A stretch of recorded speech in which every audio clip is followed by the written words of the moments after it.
That's how we got a special treat this week. We always focus on the NBA, but now we're going to focus on another professional league in the area. That's the ABA, and it's our distinct pleasure to have with us the owner, LaDonna Smith, and head coach Kenneth Gray of the PG Valor. LaDonna, Kenneth, welcome back to the Roundbal Report. Thank you. Glad to be back again. Now we see you guys repping the jerseys. Yes. So tell the folks out here about the PG Valor, where they can catch you guys games out, the history and everything that you're putting down, and the history of you being a female owner. A professional sports team. Try to do it all in one breath. No. All right, so I actually purchased the market in 2015, but we didn't start playing until 2016. And we had our first games up in Roosevelt. Now we play in Clinton, Maryland. But we are looking for a bigger venue, and I'm trusting that somebody beside me is going to make sure that Got some connects. Yeah, and pull out some fans and all that good stuff. But being a female owner, you get your good, your bad, your indifferent, your challenges, you accept it, you move it forward, keep going. How do you eat elephant? One bite at a time. I hear you. Absolutely. Now, are you the only female owner that we have in the ABA? No, I'm not. But I'm the only one that's in the Maryland, D.C. area. Virginia, they have some, but Maryland, I'm the only one. Okay. Yes. So tell the folks about where you guys are playing this year, where they can check you out. So we'll be in Clinton, Maryland, down in Antioch Baptist Church of Clinton, in their little recreation center that they have there too. So we're excited. We're ready. We're new coach. That's where we're starting. We're not going to end up there. Okay. By the time we put folks in the standing room only, we'll need a bigger venue. Okay. Now, go ahead. So I picked Coach's brain a little bit. I asked him about his system.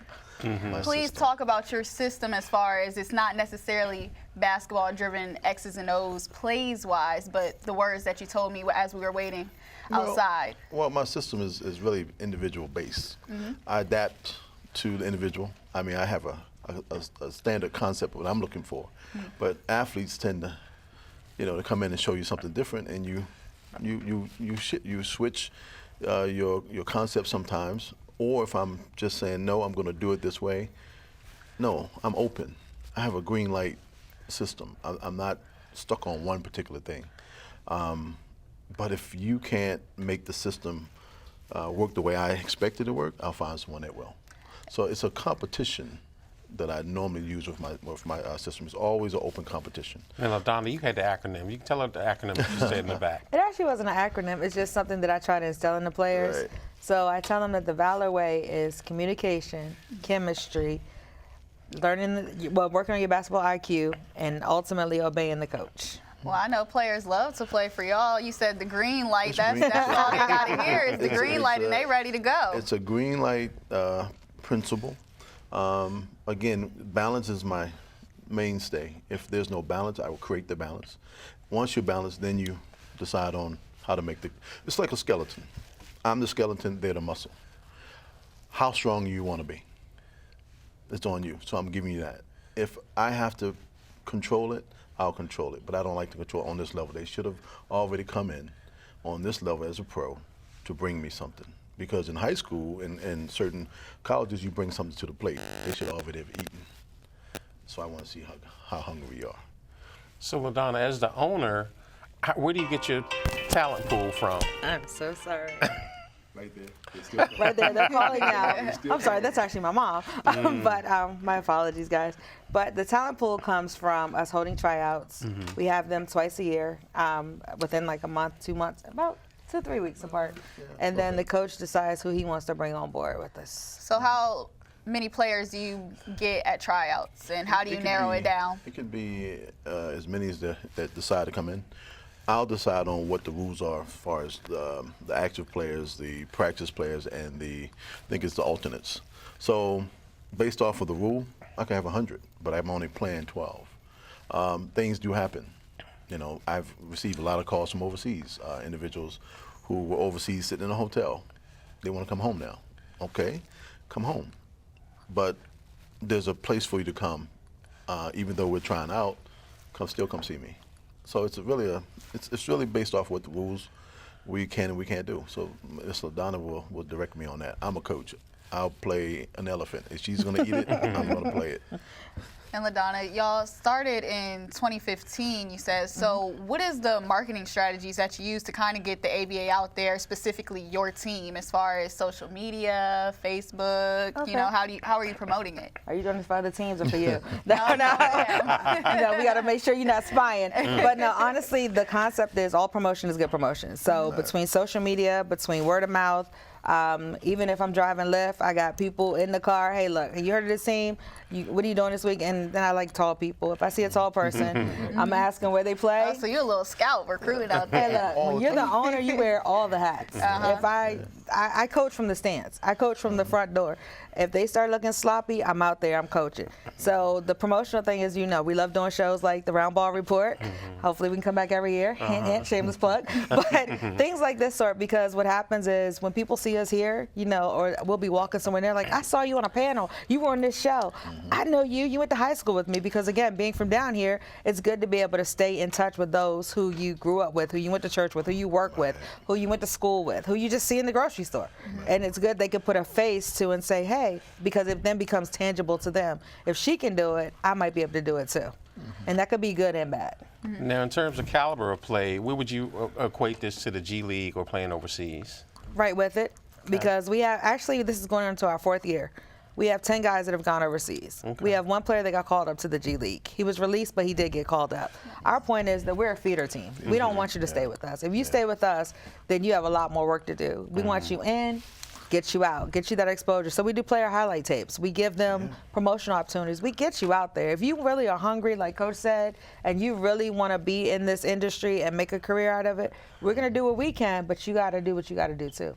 You got to be in shape. You got to eat right. No smoking weed, no drinking, not a whole bunch of other extra adult activities. You just got to be focused and concentrate. Wow. So you guys are helping them try to become professionals. Well, yeah, my first statement to them all was, if you're here next year, then I'm not doing my job. My objective is to take the Valor program to a place where it's already had, but a little higher. Yes. If I can get them out, I can find someone to replace you, because I know how to coach. That's the first thing. If I didn't know how to coach, then you know it'd be a headache. But I'm okay with that. Like her, when I see someone tall, I ask a question. Can you play basketball? But growing up, you have to know my pedigree. You have to know my DNA. My DNA is, I grew up with Muggsy Bogues and all those guys. I played against all those guys for years. When they say he was too small, he was the baddest thing on the court. Even Michael Jordan said it. Couldn't put the ball in front of him. That's who I played against. So that adversity about what they say, I don't do what they say. That's why I say the green light principle.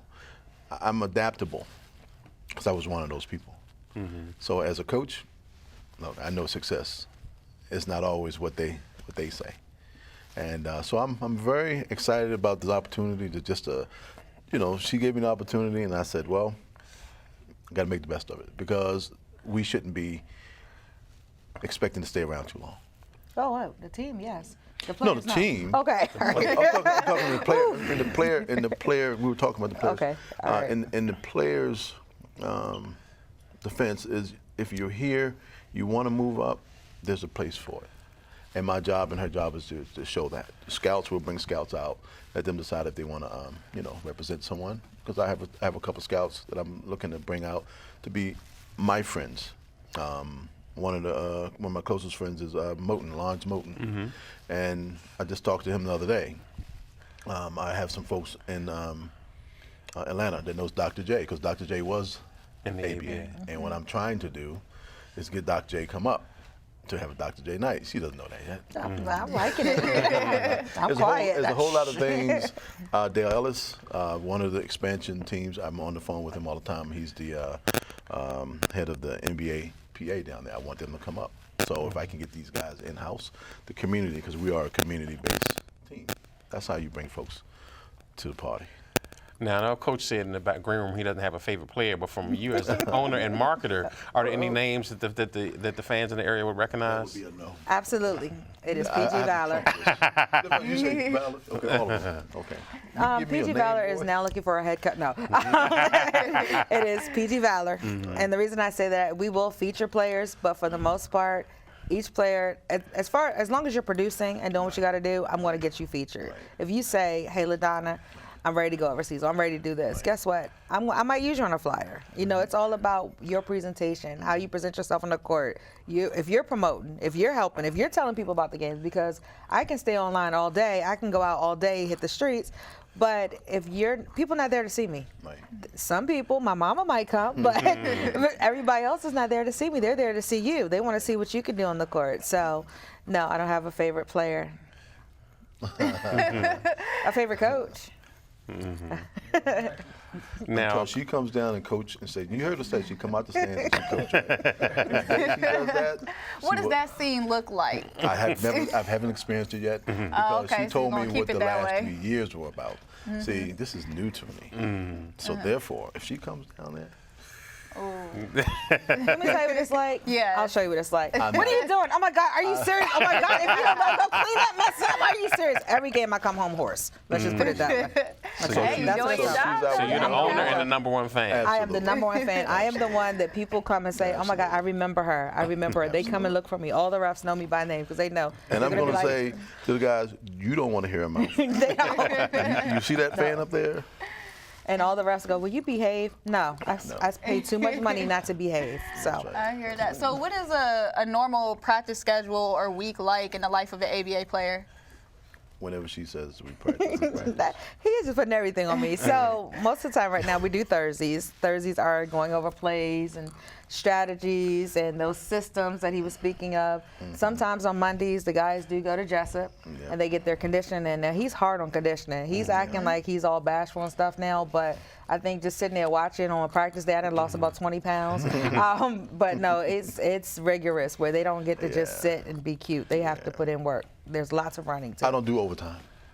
Okay. I think if we can establish a concept early, make folks play from behind, I can rest you for the one portion of a game. It means you've done your job, and you know that's just who I am. Like I said, it's pedigree. I don't like laissez-faire thinking mindset because it's going to come into your play. So I'm the one that the wall of thinking. You just play. Okay. You know, and if you play, we're going to be fine. So the season starts when? This Saturday, November 9th, 7 p.m., Antioch Baptist Church of Clinton. We're playing this team called NEPA, Northeastern Pennsylvania. That's another team up there. Inside joke, you guys won't get it. But NEPA, Stars and Stripes, they were difficult over the last couple of years, but they're traveling 6 hours for us to play them. Oh, wow. And are we going to be ready? I told you from day one, we will be ready. We'll be ready. Not change my approach to anything. We're going to be fine. We'll be ready. All right. Well, it's always a pleasure to have you folks on. Welcome, Coach. Thank you, Welcome sir. back, LaDonna, and we wish you much success throughout the season. Thank you. All right, Bye-bye. thank you.